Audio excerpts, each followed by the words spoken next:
Happy Sunday, everyone, as I've got tons of good XRP Ripple ecosystem news for you, along with XRP price action, because we're over $2.50. Two more players want to get into BTC strategic reserves. The SEC has beaten down a few companies. Due to the graphic nature of this program, listener discretion is advised. Well, this is a better heat map than what we saw a few days ago. And before we get into the crypto goodiness this Sunday morning, your comments come first because you, the viewer, matter most. Northwest Woodsman says thank you. Well, I'll say thank you and you're welcome for the support, kind sir. I greatly appreciate it. Ronald and Colleen Vanderpool says, bedankt.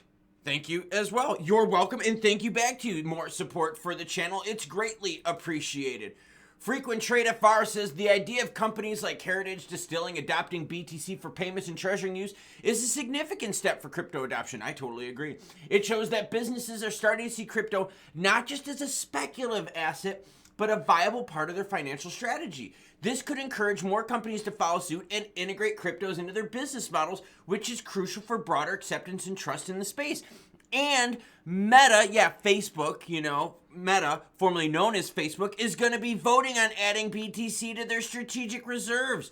Imagine what happens when we get more big companies like that getting involved. Oh, and I've got more juicy news coming for you. Bitcoin sitting at 94,901. ETH is 3271. While XRP is at 250. We're going to talk price at the end. ADA is clinging on to $1 at 99.2. XLM at 42.6. While BNB is under 700 at 693. Right now we're sitting at 48 in the Fear and Greed Index with 45 right now in the altcoin index. Yes, the alts are moving, but BTC is moving with it. Ooh, New Hampshire, North Dakota now consider BTC as part of this treasuries. I'm bringing this up because you're seeing states, companies, and countries all doing this, and they're doing it on their own. Lawmakers in North Dakota recently introduced a proposal to integrate digital assets and precious metals into the state's investment strategy. The House Concurrent Resolution 3001 directs the state treasurer and investment board to allocate portions of key state funds. This is the quote. The Legislative Assembly encourages the state treasurer and state investment board to invest in a portion of the state general fund, budget stabilization fund, and legacy fund in digital assets and precious metals. Frickin' A. Well, guess what? Lawmakers introduced similar stuff in New Hampshire to establish a state BTC reserve. Although the bill doesn't directly name BTC, its requirements suggest the top crypto would be the sole crypto eligible for its investments. The legislation stipulates that only digital assets with the market cap above $500 billion over the past year or stablecoins qualify. So you're getting more players out there doing this. Now let's talk about the SEC winning, because yes, there were some companies out there that lost because of the SEC and because of hack scams and schemes. Abraham Eisenberg, I'm looking at you. Yeah, but you'd be looking back at me from jail because that's where you are right now. Mango Markets to wind down operations following the SEC settlement and government changes. The decision to wind down Mango Markets has raised eyebrows in the crypto community, especially as it aligns with increasing regulatory scrutiny over decentralized exchanges. Following an agreement with the SEC to settle lawsuits regarding unregistered asset sales, Mango's governance, the DAO, must now dismantle its token infrastructure. This highlights a broader trend where decentralized finance platforms are compelled to comply with traditional regulatory standards, a shift that could define the future of the industry. This is why we need new regs, because decentralized exchanges operate very differently from centralized ones. Now, Mango Markets experienced a high-profile exploit in October 2022. I shared this story with you. I even sent this dude a message on Twitter. He was open about hacking, and I was like, yo, bro, can I, interview you before you, go to jail? Dude never got back to me. Well, yeah, they put him in jail. Abraham Eisenberg exploited flaws in the platform would draw $110 million. From that point on, they really could not get their head above water. So now Mango is doing what they can, winding it down, pressure under the SEC, pressure financially as well with the massive losses. And that's part of the other thing with crypto. Okay, so Abraham Eisenberg took $110 million. He basically exploited some stuff within their code, okay? There was no insurance, right? There's no FDIC insurance. So when they get exploited, when these crypto providers get exploited, they have to cover the loss themselves, or they have to do it socially by spreading the loss out to everyone. I'm hoping that this new regime, right, of pro-crypto players that are in office, and some of them that are going to be in office January 20th, hit the subscribe button, notification bell so you don't miss out on that, because we're going to have a freaking party. But I'm hoping that's one of the things that we establish, some sort of insurance, FDIC-like insurance for crypto accounts. That'd be really good. All right, now let's get into hardcore Ripple dominant news. Okay, I brought this up a couple days ago, how RLUSD is good for the Ripple ecosystem because it's going to keep Ripple, XRP, RLUSD in the news, positively in the news. Ripple's RLUSD hits 100 million in daily volume. By the way, PayPal's PYUSD only gets about what, everyone? 15, 10, 20 million in daily volume, so that's a lot. Ripple's approach to RLUSD centers on liquidity-driven model, aiming for seamless integration across platforms. This model not only enhances RLUSD's functionality, but it also positions it as a foundational asset in facilitating global liquidity. Oh, DeFi integration. We got some big stuff coming ahead this week. Oh, yeah, that's the other reason why I wanted to share this article. Okay, big volume in RLUSD. Love it. Big press action in XRP. But look at these dates coming up. Core PPI, CPI, retail sales, and building permits. All right, that's what's coming up this week. Some macro events here to keep our eyes on. Oh, yeah, and by the way, if you want to check out these dates, it's all linked in the description below, just like every other article you see in this video and all my other ones. All right, David Schwartz now. Ripple CTO reveals the company's media strategy on XRP. This is very interesting. I'm sharing this because there was a lot of false information out there about XRP. There was a lot of true information, but you couldn't say anything because of the SEC and the court case. Listen to what David said about this. I think this is really good. I feel that way sometimes. One of the things that most annoyed me about the lawsuit and the war on crypto was that there were things that were indisputably true that I could not say. It definitely lifted my spirits to see someone else say them when I could not. And honestly, there was a lot that couldn't be debunked within the crypto space because of lawsuits. And now, mind you, the SEC didn't just have lawsuits against Ripple. They had lawsuits against exchanges. They had lawsuits against NFTs, DeFi, DAOs, all sorts of stuff. And those are still going on. So we need to unravel all of those as well starting January 20th. XRP skyrockets 80% in volumes as a bigger move coming. I'm saying that once we get to the 20th and on, we're going to have some good moves.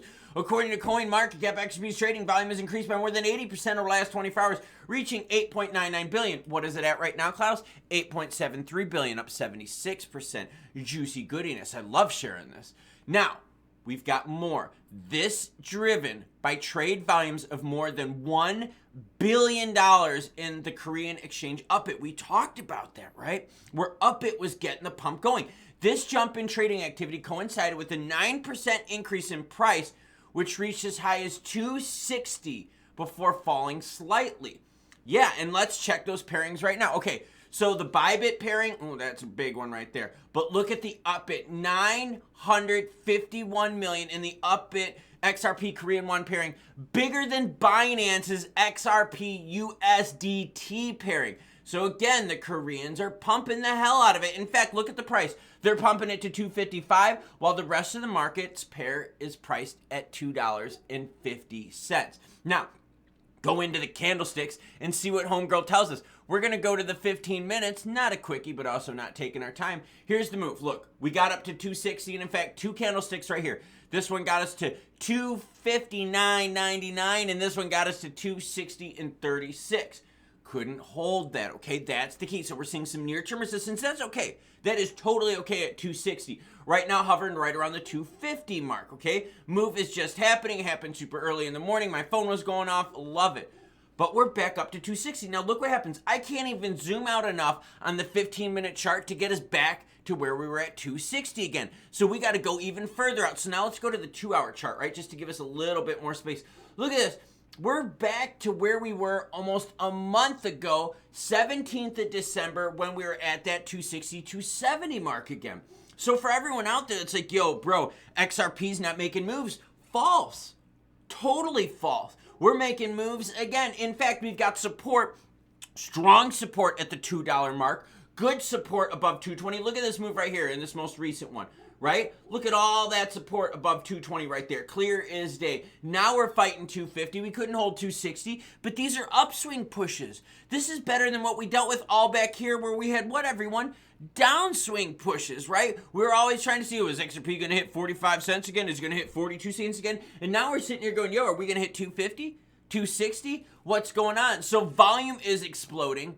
RLUSD volume is exploding. Ripple, we know, is going to be dealing with the SEC here soon, right? We're hopefully going to settle it. Let's get it over with. Maybe they pay the fine. Maybe the case gets dismissed. We're going to find out soon. This is all positive stuff for XRP. And I got to admit, as much as David's a big boob, it does suck when the SEC is trying to screw you over. You can't talk the truth about things. You have to watch what you say. Hopefully this is all going to change from January 20th on. But we're not even at January 20th, and XRP is pushing its way on up. I'm seriously happy about this move because it's happening on the weekend when volume is supposed to go down, as we've seen in plenty of weekends. But instead, the volume absolutely explodes. Now, could we hold on to that 260 mark? No. But that's okay because this is still overall positive price action. And the best part is we have multiple good events happening with XRP, Ripple, RLUSD ecosystem. And think about this, okay? In the next few weeks here, we're going to get more clarity on what kind of regs we should be getting out of the United States. We should also be getting more clarity on what they're going to start doing with the court cases once January 20th hits. Because as I brought up to you earlier, it's not just the SEC versus Ripple, it was the SEC versus everything that was crypto. So the fact that we're going to start unraveling these, the fact that Coinbase was granted an interlocutory appeal to stop that madness going on with the SEC, is signs that we're going to get something really juicy happening. And the best part is you're seeing it now from other companies, countries, and states getting into it as well. I just shared with you 2 more states that want to get into crypto strategic reserve stuff. I shared with you yesterday a company, the distilling company, that wants to use crypto for payments, not just speculative, but for payments, and that's good for all of us. That's adoption news. We can't all just speculate. We got to use the stuff for something. So good news today, and hopefully more good news to come. Yeah, it's Sunday. I work on Sunday mornings, don't you? Well, I do. Because my promise to you is to bring you the news, whether it's good or bad, happy or sad, any day of the week that ends in Y. Monday, Tuesday, Wednesday. Oh my God, that's all of them. That's right. Now, here's the deal. More news is going to break, so you don't miss out. Make sure you hit the notification bell. XRP right now, right at 250, pushing back up again on these candlesticks. Volume 8.75 billion. Smile on this guy's face, and let me know down below how you're feeling about all this goodness. As always, everyone, choo-choo biznatches.